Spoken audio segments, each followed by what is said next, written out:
Que l'Éternel Dieu vous bénisse. Nous allons lire la parole de Dieu. Tokotanga Lilobana Nzambe.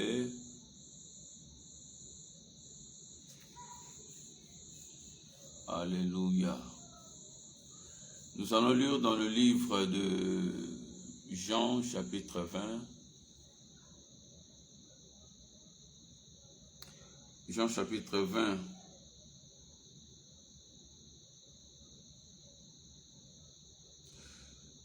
Nous allons parler sur les jours de la résurrection.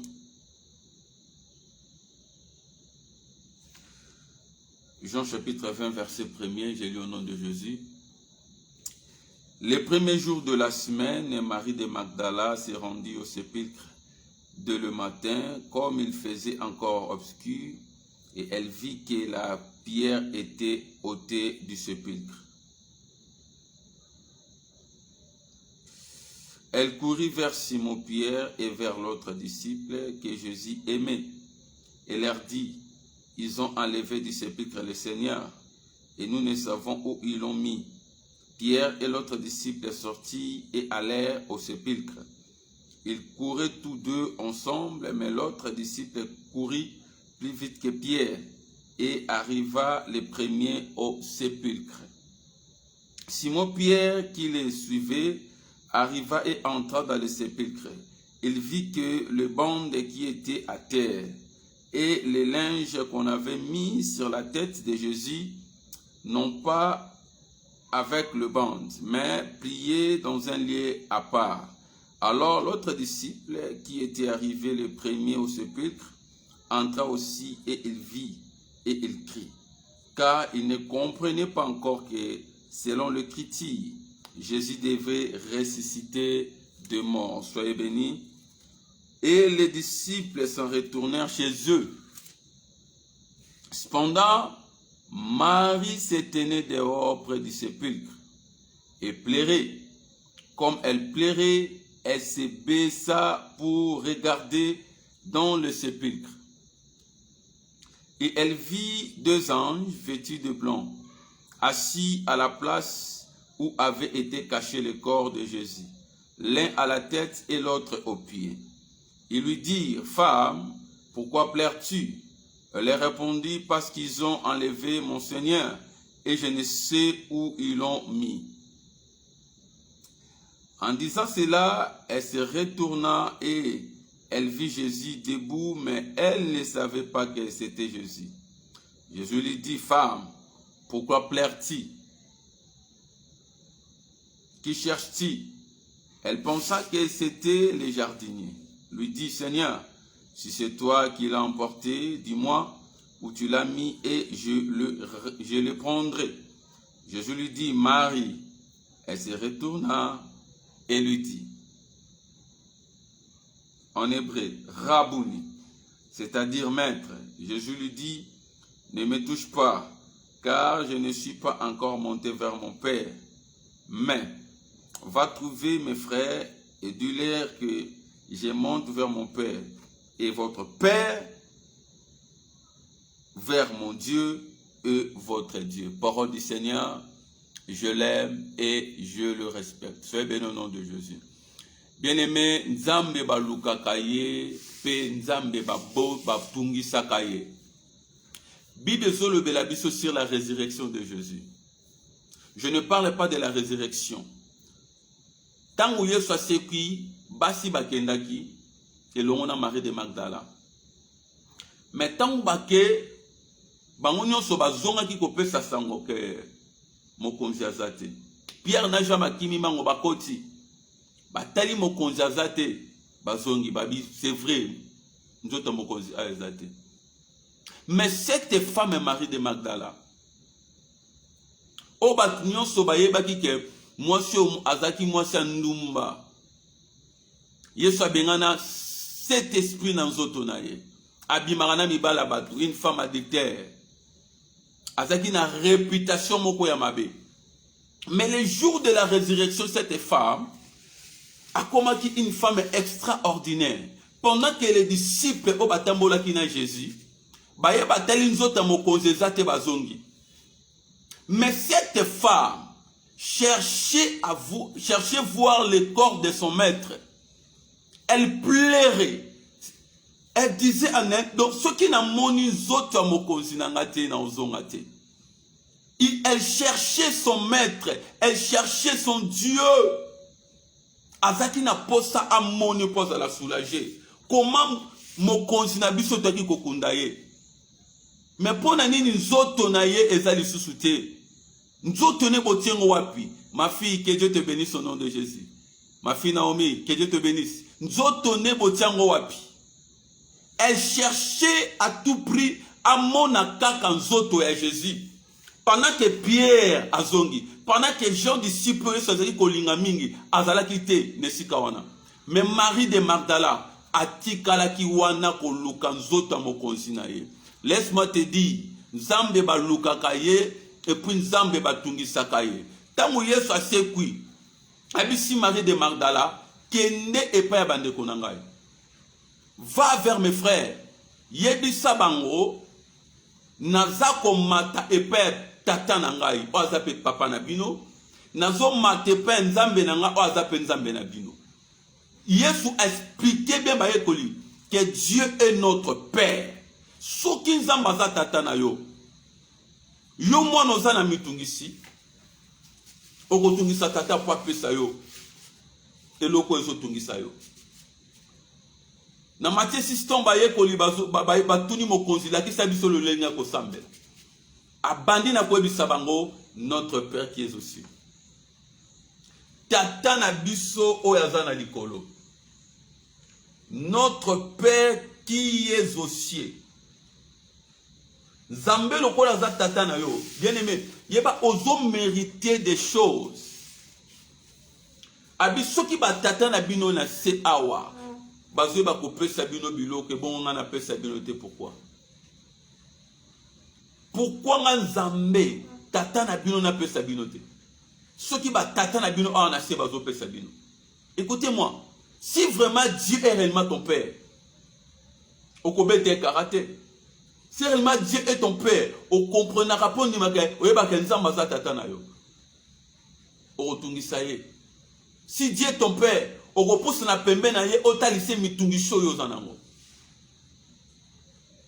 Enfant de Dieu, pourquoi qu'on vivre na kata ignorance makasi boye? Nzamba za tata na yo fo luka ye. Nzamba za tata na yo fo tungisa ye. Ce qui te tient dans Luc 18, 1 à 8. Yesu peut s'habiller sur la femme veuve na hygiénique. La Bible nous dit chaque jour, la veuve a dit pas hygiénique. Pour na kosambisa na Luc 18, verset 1er ou 8e verset. Avec otungisa ye mikolo nyonso. Et juste dans la Bible zoloba abanga kanzambe te et puis akipara batute. Mais cette femme a lemba quitté, koya tango nyonso, juge akata likambo na ye. Je vais lire seulement le verset 1er. Et moutazolo ba makambo, ce n'est pas un homme ordinaire, mais c'est Jésus lui-même. Écoutez ce que Jésus a dit. Jésus leur adressa une parabole pour montrer qu'il faut toujours prier et ne point se relâcher. Il faut toujours prier et jamais se relâcher. Nassé Soro Kiti a expliqué comment cette femme veuve, azo kende bakata likambo na ye. Jésus niko abi non. Cette femme a tungi singa mingi. Tika na kata likambo na ye. Tika siko na kata likambo na ye. Parce que a tungi singa. Parce que Jésus niko akoma ki na suka. Abi pona se débarrasser na ye. Na mona su mwana mwasote. E senge na kata likambo na ye. Oh, Nzambe fa kata likambo na yo. Nzambe wakata likambo na yo soko tungisa ye. Dieu est notre Père. Ako kata likambo na yo soki ozo tungisa ye. Mais soko ozo tungisa Nzambe te, comment Nzambe wakata likambo na yo? Bien aimé, nabito mesana koloba bisika to sukaka ndeza bisika nzamba bandaka. Mais nazo banona pourquoi lelo? Bisika nzamba sukaka, eza bisika yo bandaka. Pourquoi na biboy? Parce que tant moi no yaka na mitungisi libosa tata. Tata monye leki a mitungisi leki asuki mena lobi tika na libérer moi no azo poser motema na ye. Nongo zana makokia kosuki sanzambe poza tata na yo. Na ba prière na yo. Nzamba mona kozo tungisa ye. Habite na suki. Fona libérer problème à moi no. Na suki. Fona libérer libala moi no. Na suki. Fona libérer santé na ye. Na suki. Fona libérer voyage na ye. Dieu est capable de le faire. Mais to prière kate d'une manière ya kosuki sanzambe. Makambo lo bomo na ngoza folie mais lo vérité. Po to mesa ko lo babisika to sukaka. Nzamba bandaka. Mengana je biso lelo. Bisika nzamba suka keza bisika pe bandaka. Parce que moi no atungisa tata na ye. Papa soka moni mitungise leki. Alors bano tika na libérer situation mono. Pour na zasu mitungisité. Pour aya suko tungisa ngate. Esenge na libérer ye. Nzamba za papa na yo bien aimé faut tungisa ye. Il faut tungisa na lo sambo. Il faut looker dans la prière. Pourquoi Marie de Magdala qui n'a posé Jésus? Parce que ayeba ki oyo sasala ki ponaye. Avant ana longwa awa fona mona nzota mokonzi. C'est pour cela que bomona ki Yesu a se révélé que Père Marie de Magdala. Parce que Marie de Magdala azaki na posé comme à Jésus. Pendant que les pierres bazongi, pendant que baye koli bazongi, mais cette femme a tikali wana posane zaki amona Jésus. Et elle était la première personne à voir Jésus. Et tant que Jésus a bengi Marie, à comprendre que Oezao, Seigneur Nangai, a bengi Rabouni. Je vais te dire bien aimé, ceux qui n'ont pas de désir, moko ardent, yako lukanzambe, nzama robimoni sepana yo. Bayeko le bazaki na besoin de koyeba nzota moko zezaki. Parce que Bible lobi sotenge na Jean fait ici ka totanga. Bible lobi tong baye batali bandimi kaka. Nzota mokoze zate. Mais pour ça ko luka mokonzi. Ezaki te kat na bango. Mais Maria lobi ngana rozonga te ceux qui na moni mokonzi na ngai te. Bien aimé. Et logo zo tungison zamba yebi. Mais soko tungisela ngonzambe te otika la pe ko zongo te. Longa la ba prière moko superficielle. L'on a pas prié à mon quoi Nicole. Bien aimé, sambela jusqu'à ce que Nzambe a répondre yo. Sambela jusqu'à ce que Nzambe a peso eyano. Ose ba boutou moko via Jacob échangea. Parce que prière n'est pas prière moko instance. Il avait insisté. Et bien si Nzambe, si tu ne me bénis pas, on a un petit côté. C'était une prière instant. Une prière d'instant a insisté, Dieu, tu vas me bénir. Si tu ne me bénis pas, ngai Jacob n'a pas de côté. Na boutou moko. Jacob a côté en alliance. Na boutou moko. Jacob a côté en ligne ba patriarche. Laisse-moi te dire, ce n'était pas la bénédiction d'Isaac. De côté ça qui Jacob n'a pas ya patriarche. Mais c'était la bénédiction de Dieu. Il a fallu à côté en alliance sur les dés d'Abraham, les dés d'Isaac et les dés de Jacob. Isaac en a boutou mon. Mais parce qu'il insista qui a désiré que le Kowana. Il va pas bêtiser côté Boukani malgré à Boukani bi nakotika te ce qui au pambolinga été. Mais combien de fois vous avez abandonné tant que les Cambodgiens ou Meli? Combien de fois le bien a la soute na tiki nangai? Na kobonde la soute comme si Zamba zo kangaite. Tika na biso na se na moi o OZRRT. Ozape foué au hasard te. Zambo yo andimo ya na mokili abike oya pona objectif moko. Et oyo ela ko lukao on zamba tindelo il faut mon ngo fe ko kisama. Mais nous avons un ennemi. Le diable. Oya-t-il les makapona ko contredit ba plein Nzambe na vie na biso. Tigana bisayo. Ce qui coûte abangate. Ce qui coûte abangate les jours. O nzamba tiaki Adam na Ève na jardin. Abanga te. Akotiti na jardin. Tika nzamba pambola o ma sœur Priska de Olinda. Akotiti na jardin. A séduire Ève. Ève a séduire Adam. Et péché koti na mokili. Ba plan o nzamba zaki nango po na mokili. Diable a koti na jardin pe muta commis pécheur. Vous pensez que dans le diable a robanga biso? Bien aimé. Satan koufa te azana bomon. Hein? Nzambe na boma ete, nzambe na tie na prison te.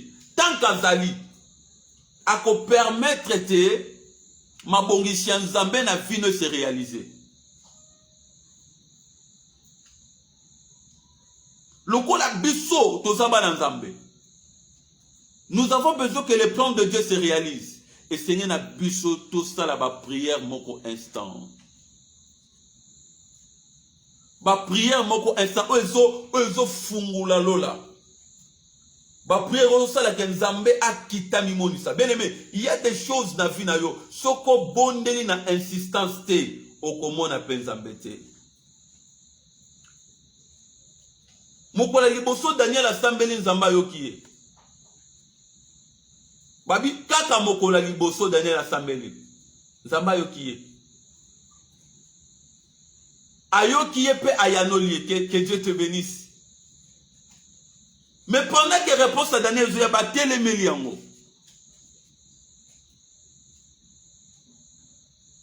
Ça peut arriver au bondeli nzamba yo kiyo.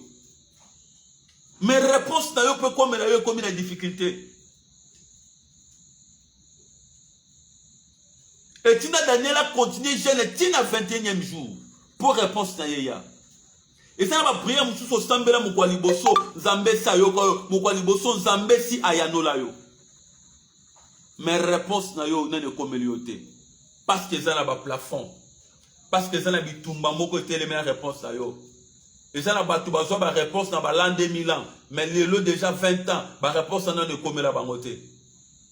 Besoin de réponse dans l'an 2010, mais il le 12 ans, la réponse est comme la bangote. Et ça fait la moussou sur qui réponse pendant l'année passée, mais si quoi réponse ne comme la été. Pourquoi? Parce que Azo Sambe la bienté. N'est qu'au titre de Kamutumoro na katia lo sambo. Pour na quoi bison zamba za tatana yo. Soko bondeli malamu zamba kopeso biyano. Bible zoloba bozo bondela mabe ya mwana bozo zwate. Que Dieu te bénisse. Bozo bondela mabe ya mwana bozo zwate. Mais muto ya bondela kana kondima nyonso. Eza muto alanda mona kalobo kwa nzambe. Na mokanda ya Jacques 5. Boute zoloba boye. Je vais lire ça. Jacques 5. Que Dieu te bénisse au nom de Jésus. Soyez bénis.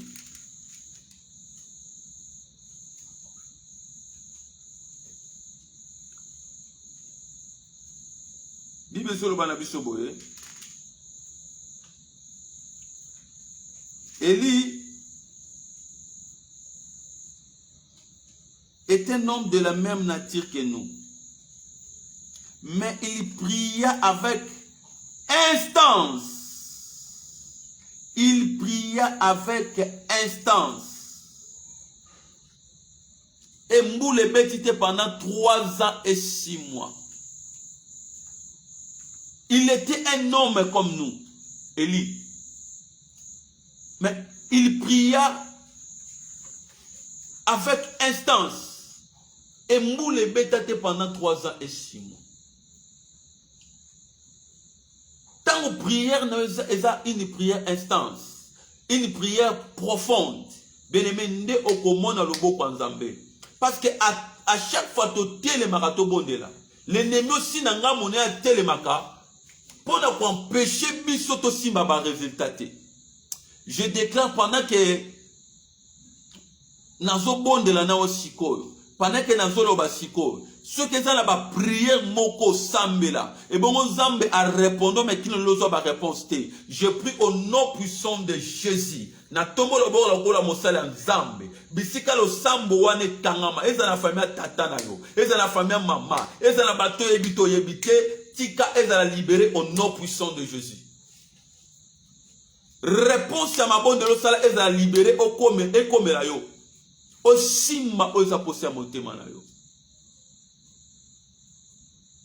Dieu a besoin que vino sur cette terre et ça une vie meilleure. Voici les projets que j'ai formés sur vous, les projets de paix et non de malheur, afin de vous donner un avenir et de l'espérance. Mais tant que tu as sambela qui côté, tu as lobaku. Nous avons salaté. Et ça n'a pas tout balongo griso, avec griswana, alongo griso, avec griswana, alongo griso, avec griswana. Que Dieu te bénisse, ma sœur. Combien des églises déjà au Tamboli? O bando bandi ko tambola nano o moniata mbumazio la likambo yo lukarate. Miracle dans l'église te, mutasala ka miracle dans Nzambe. Miracle dans la pasteur te, mutasala ka miracle dans Nzambe.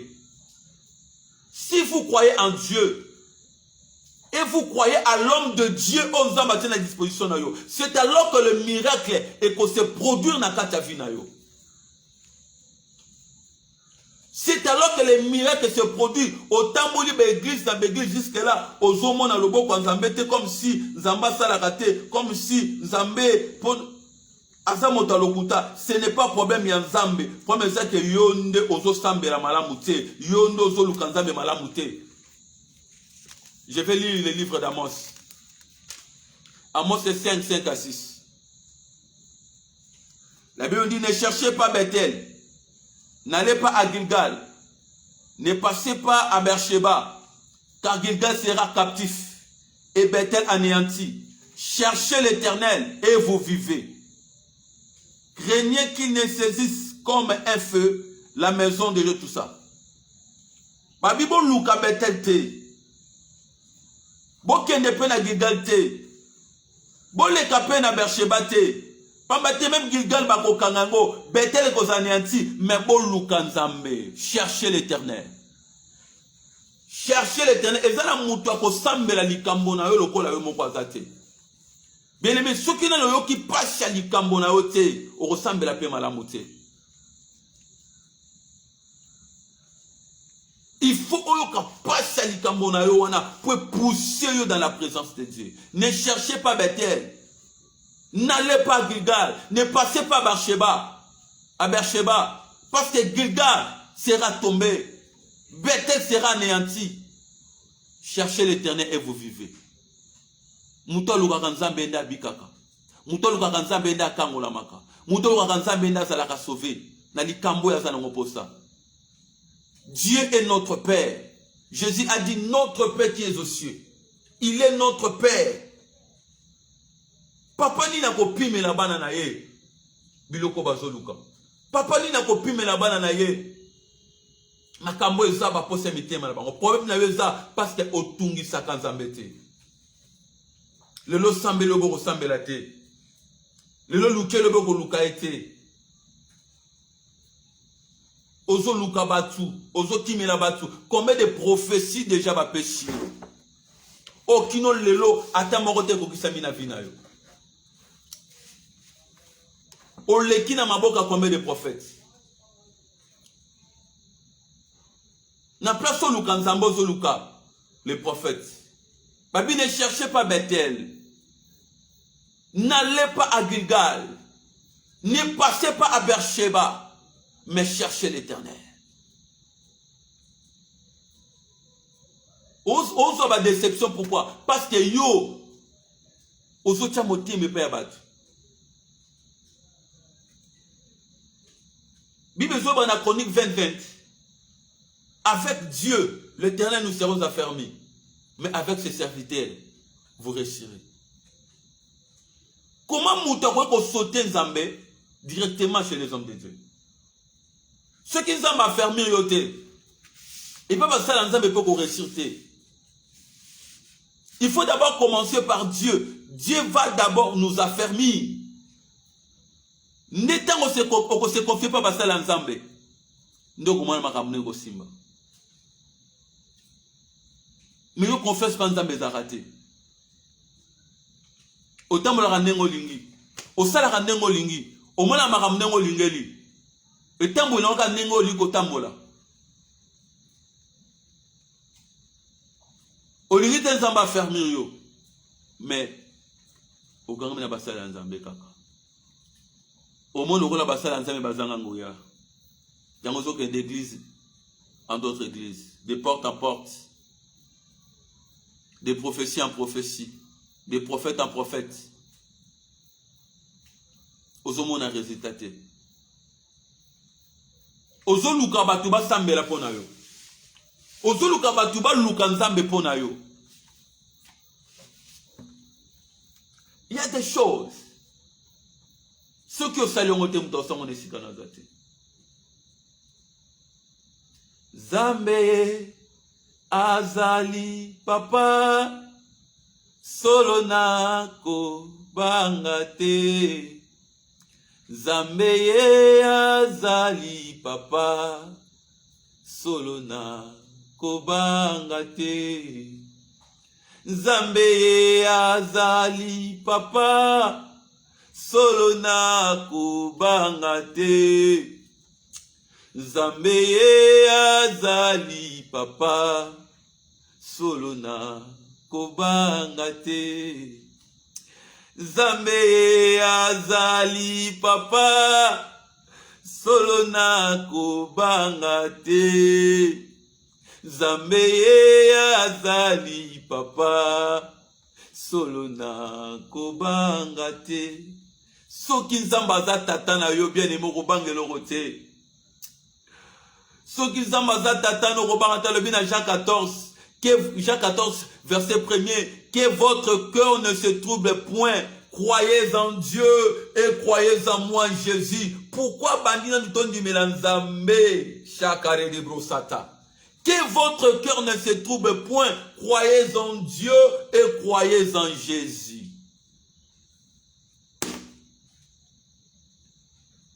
Ozoluke kimelo wapi. Oyeka melake sika nini. Ozoluka lisungi bisika wapi. Zambe nda za tata na biso. Soko beleli nzambo komona ye. Soko luki nzambo komona ye. Osala toujours ba prière à likolo. Et osolo ba nzamba osala te. Bien aimé nzamba osala. Ezana batu bazo témoigner nzambe. Ezana batu bazo mwa loboko nzambe. Tikane bisayo 2021 nzambe azala nzamba lisolo te, mais azala nzamba oyo komona. Atika la nzamba lisolo te. Pozoka kuna nzamba sali boye. Kuna absali boye. Kuna ozo mwana koma batu bazo témoigner, mais ozo tuna yoko témoigner mu koloni. Bien aimé, ceux qui ont témoigné, bondé l'ensemble bien. Hein? Bondé l'ensemble, bondé la tatana bien. Tungi saye. Tungi se pona likambo wana. Nzamba tika na nyonga modute. Ba prière na yo ko kantate ele kaka. Il n'a perçu le bosso nzambe. Mais yo ndo tungi saka été. Tout autant na Ligue 18 1 à 8. Juge unique na veuve. Eza parabole oyo soso pesa. Na verset a lobi, na zo pesa bien lisoso, lisese o. Na tinete bo sambela po bo lembarate. Jusqu'à ce que boko zo ba réponse. Jusqu'à ce que nzamba ko ya no labino. Pourquoi abandonner facilement? Pourquoi reculer facilement? Likambo na yo nzambe ayebi yango. Yondo zo lemba. Yondo zo lemba ko bonde likambo na pa nzambe. Dieu te bénisse ma sœur Priska de Olinda.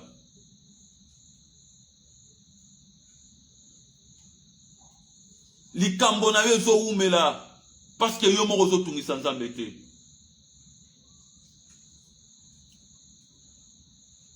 moko ozotungisa nzambe te.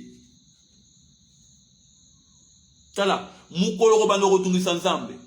Obando za ba réponse à tikotaki.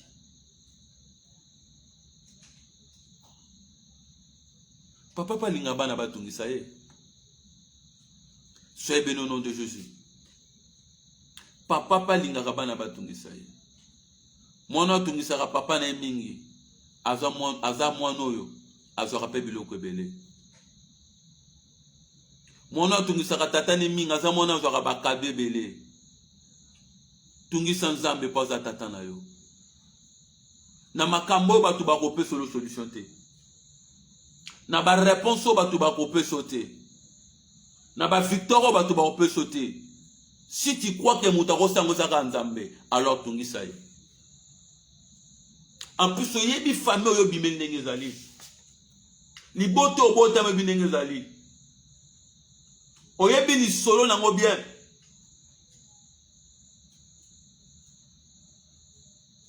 Na place au bon de la malamu ozo tia ba souci. Na place au bon de la malamu ozo tia ba inquiétude. Notre Dieu est vivant. Notre Dieu est vivant. Yondo zo luka ete. Yondo zo pousse na pembe na ete. Je vais lire Psaume 5 verset 4. Ayez recours à l'Éternel et à son appui. Cherchez continuellement la face de Dieu.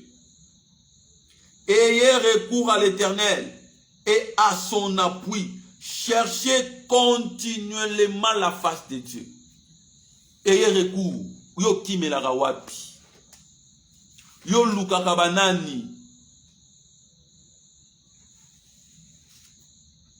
Tant ba problème ezoye belé na vie na yo.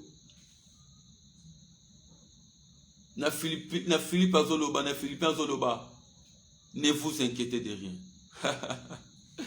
Ne vous inquiétez de rien, mais en toute chose, faites connaître vos besoins à Dieu, qui est notre Père, par des prières et des supplications. Ne vous inquiétez de rien, mais en toutes choses, faites connaître vos besoins à Dieu par des prières et des supplications.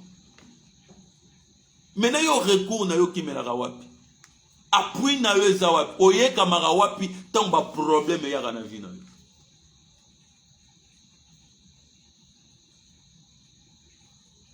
Tant oye mara na mituni Nzambe. Pona nini boye. Pona nini boye. Pona nini boye. Nambo moyinanga.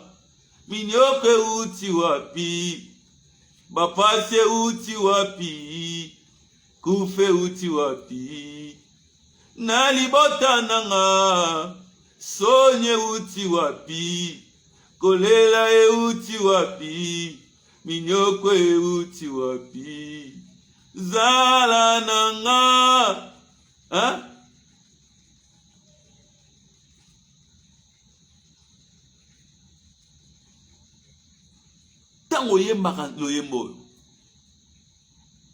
Est-ce que motema na weza na besoin ba solution? Tango koma na suko zolela. Oluka lisungi pe nzambe to pe batu. Maudit soit l'homme qui se confie à l'homme. Béni soit l'homme qui se confie en l'Éternel Dieu.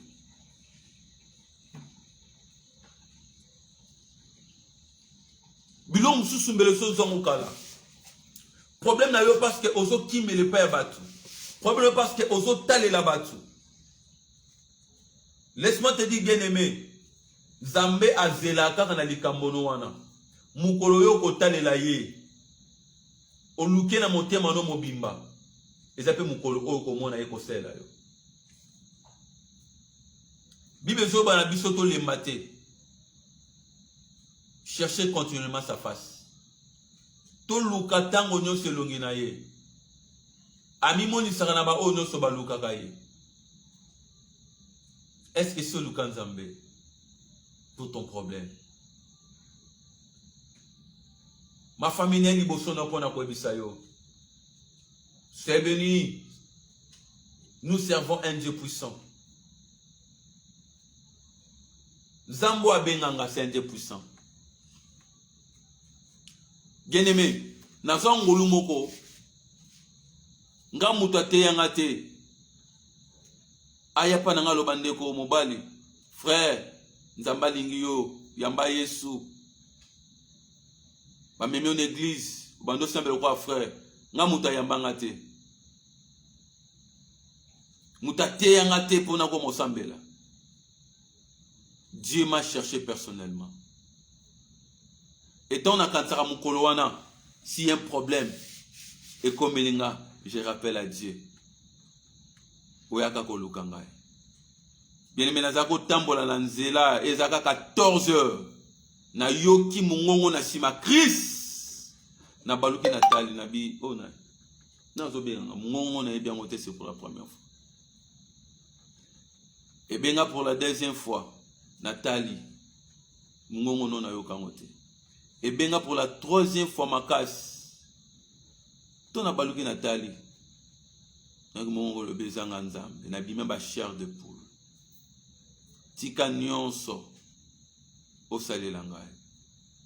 J'étais trop jeune. Bien que je suis encore jeune,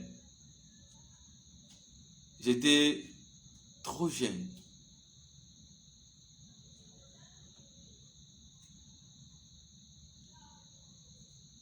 Na pesa bolenge na ngapona nzambe wana. Et nzambo yo note ya yo na bi puissance na ye. Abimisanga na bombo ya famille, abimisanga na molili ya famille. Akangolanga nzambe wana. Eza nzambo nazo te ya yo sikoyo. Ana makoki ya ko changer cette situation. Ana makoki ya ko peso solution na ba problème ozotungisa yo. Ana makoki ya ko bimiso na libulu nyonso o ekangi vina yo. Ana makoki ya ko fungulela yo banzela oyo ekangama. Ana makoki ya ko pesa yo loko famille pimela yo. Eloko famille papa pimela yo, eloko famille maman pimela yo. Jésus que je te prêche est capable ya ko pesa loko ba pimela yo. Et ça n'a pas tout, bah, pimela bango ba diplôme.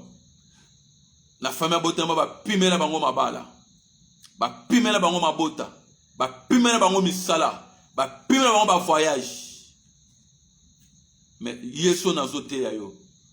Aza capable ya ko peso biloko na so famille pimela. Ana makoki ko longola maladio ba pesa yo e sali ban vulebele. Ana makoka ko silisa passion e umele ba mbule bele passion lukela lisunge pe bato batu ba pesote yeso na zote ya yo ana makoka ko silisa passion wana ana makoka ko kata lien wana ana makoka ko kwesa minololo wana telema bien-aimé luka nzambe pelela yako yanola yo akola kisana bato ba monisaka fina yo ke azanzambe akola kisana bato batungisaka yo ke azanzambe.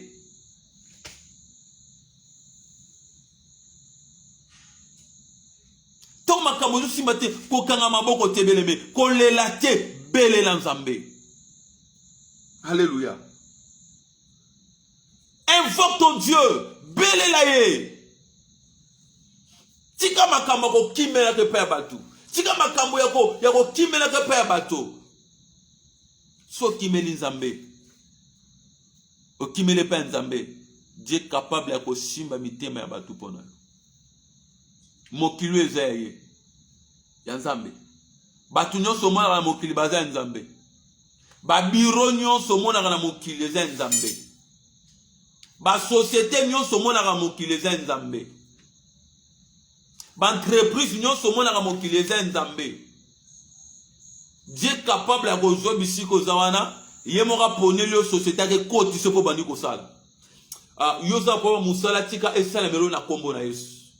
Kaka ndenge na zolo baboye. wana pour musala tika esala melayo zambo nazo teyawa a lukelo société moko bisiko zali a kotisa au nom de Jésus bisiko kotisa ba dossier ba bosana au le cas d'interview que le lo ba benga ote si tu crois mon Dieu zambana asala ba benga yo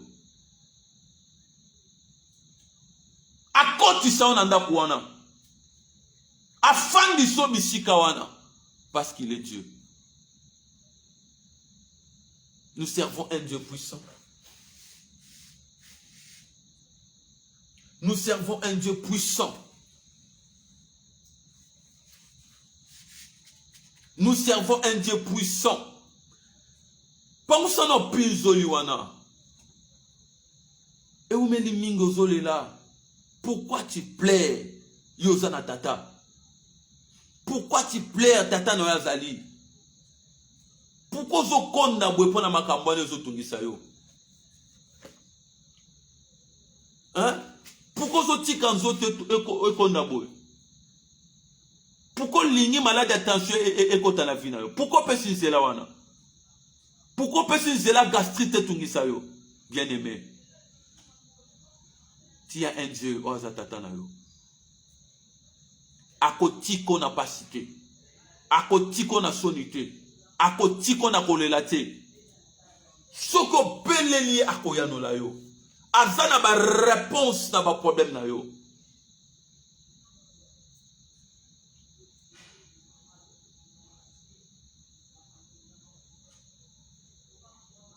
Tika kolela.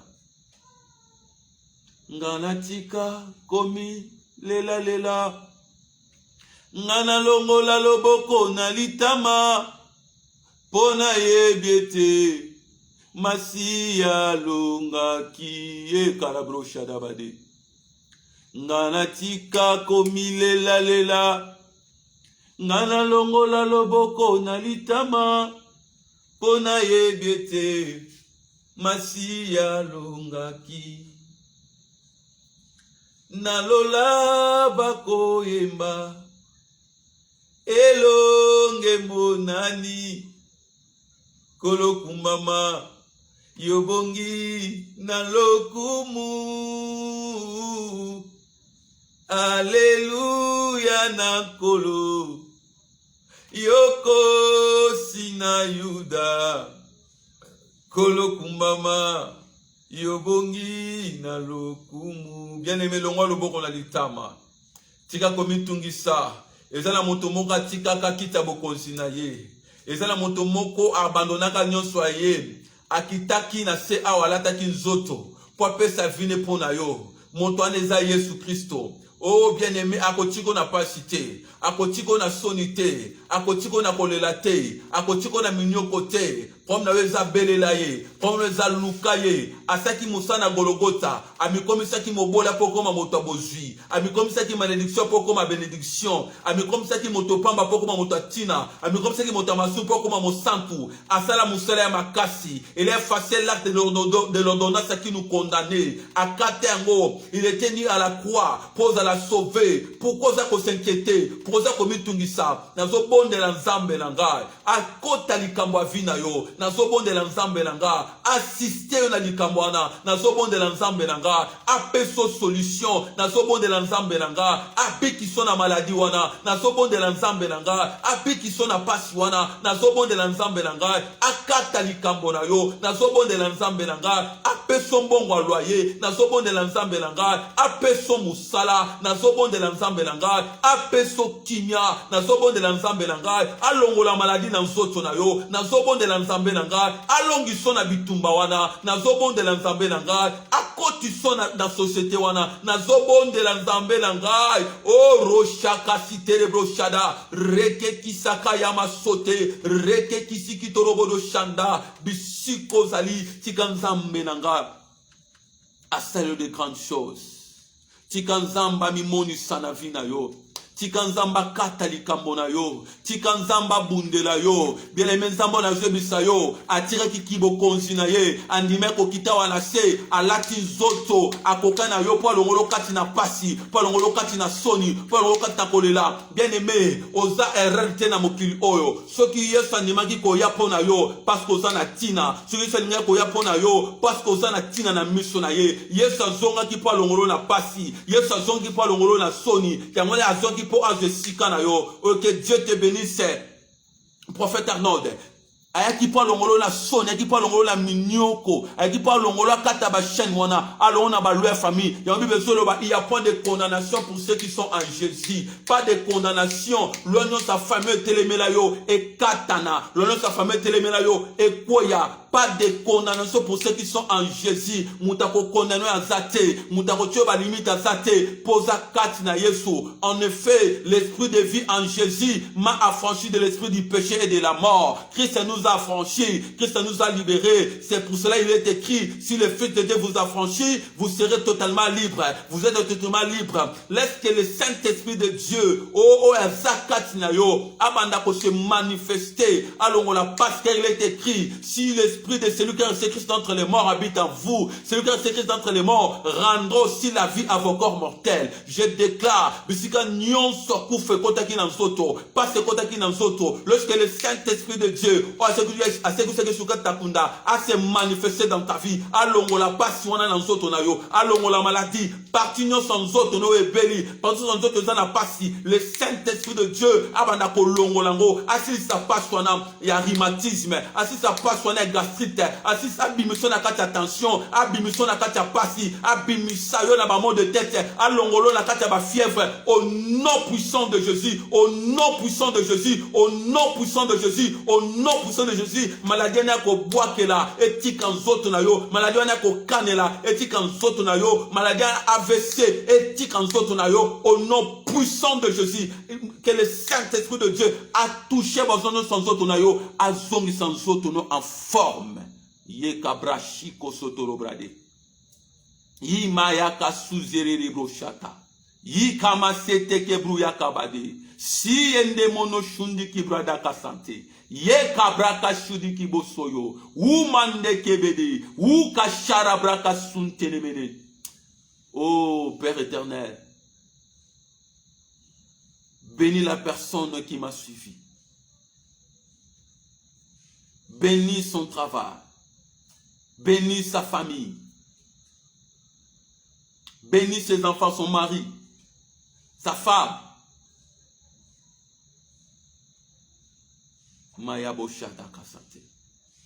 Que de nouvelles choses commencent dans sa vie. Qu'il expérimente ta main puissante, Père éternel. Tant que tu as genou na ya bonde la kololo les ala ko fongwama. Abika bola munayo. Maboko wana eka ukate. Maboko na ezanga te. Onyo soko sana maboko ne kende liboso. Onyo soko sana maboko ne epambolama. Kolona pamboliye. Sezana makambo kangama ki efungwa mon nom de Jésus. A témoigner mon nom na yo. Na sima émission oyo. Père, na tatolio na commission na kombo na Jésus Christ. Amen. Que Dieu te bénisse au nom de Jésus. Zamba pambolayo ma sœur Priska de Olinda, et que Dieu te bénisse, le prophète Arnold, que Dieu te bénisse ma fille Naomi, Zamba pambola bino nyonso bo landaki biso nesikoyo, lokumu ezonga epanaye. Donc tokutani lobby na ngonga ya 21h pour na ko continuer na émission na biso Nzambe baluka kaye, Nzambe batungisa kaye. Et je sais que Nzambe a causé encore de grandes choses. Soyez bénis au nom de Jésus.